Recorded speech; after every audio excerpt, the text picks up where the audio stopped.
Super 8 team ইন্ডিয়ার মুখোমুখি আফগানিস্তান। জেনে নিন কবে কোথায় খেলা।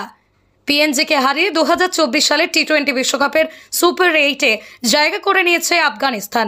এখানেই ভারতের সঙ্গে আফগানিস্তানের প্রথম ম্যাচ হবে। ইতিমধ্যেই সুপার 8-এ পৌঁছে গিয়েছেন টিম ইন্ডিয়া। এখনো পর্যন্ত 3টি ম্যাচ খেলে 3টিতেই জিতেছেন তারা। ভারতের শেষ গ্রুপ ম্যাচ কানাডার বিরুদ্ধে। আফগানিস্তানের কথা বললে গ্রুপের শেষ ম্যাচ ওয়েস্ট ইন্ডিজের বিপক্ষে। এরপরই সুপার 8-এর একটি ম্যাচ হবে। বার্বাডোসে ভারত ও আফগানিস্তানের মধ্যে সুপার 8 ম্যাচটি অনুষ্ঠিত হবে। এই ম্যাচটি শুরু হবে 20 জুন রাত 8টায়। টিম ইন্ডিয়ার সমস্ত ম্যাচ এখন রাত 8টা থেকে খেলা হবে। ভারতীয় ভক্তদের কথা মাথায় রেখে এই সিদ্ধান্ত নেওয়া হয়েছে। এই গ্রুপে রয়েছে টিম ইন্ডিয়া। তারা 3টি ম্যাচ খেলে 3টিতেই জিতেছেন। তাদের পয়েন্ট 6। ভারত হলো প্রথম দেশ যারা গ্রুপ এ থেকে সুপার 8-এ কোয়ালিফাই করেছে। সুপার 8-এ ভারতের প্রথম ম্যাচ আফগানিস্তানের বিরুদ্ধে।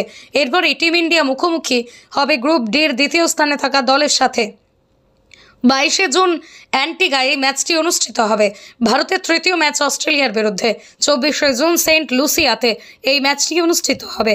এরপর এই টুর্নামেন্টের প্রথম সেমিফাইনাল ম্যাচ 26 জুন এবং দ্বিতীয় সেমিফাইনাল খেলা হবে 27 জুন। 29 জুন অনুষ্ঠিত হবে ফাইনাল ম্যাচ।